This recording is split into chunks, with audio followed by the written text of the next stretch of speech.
Kev, 42, bald, skegness, not exactly the life he'd envisioned. He lived alone in a caravan that smelled faintly of damp towels and disappointment. It wasn't much, but it was his. Inside, fast food wrappers littered the surfaces.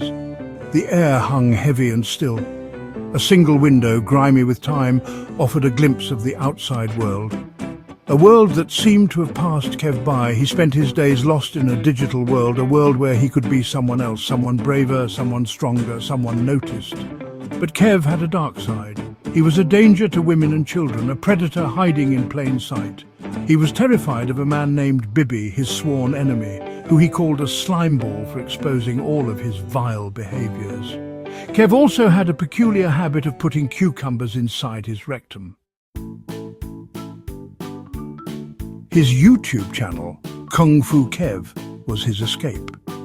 He'd film himself demonstrating ridiculous self-defense techniques, how to disarm a pensioner with a loaf of bread, how to fend off a seagull attack using only a bucket and spade. The videos were absurd, pointless and strangely compelling. He had a small following, a handful of loyal viewers who seemed to enjoy his particular brand of lunacy.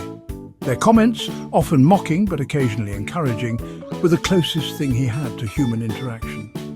His videos, however, masked a darker reality. Kev was a predator, using his channel to lure unsuspecting victims.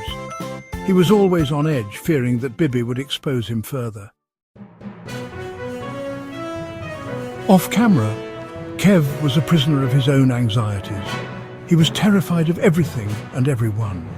He jumped at shadows, flinched at loud noises, and avoided eye contact like it was the plague. The outside world was a menacing place, full of potential threats. He'd only leave the caravan when absolutely necessary, scurrying back to its dubious safety at the first sign of danger, or human interaction. But his greatest fear was Bibby, the man who had exposed his vile behaviours. Kev called him a slimeball, but deep down he knew Bibby was right. He lived in constant fear of Bibby revealing more of his dark secrets. His only solace was the small window in his caravan door. He'd often crack it open a sliver, just enough to peer out at the world beyond. He'd scan the street, hoping for a glimpse of something or someone to break the monotony. Maybe a friendly face, a chatty neighbour, maybe, just maybe, a young lady who might see past his rough exterior and appreciate the sensitive soul he believed he possessed. But Kev's hopes were twisted. He was a predator, always on the lookout for his next victim.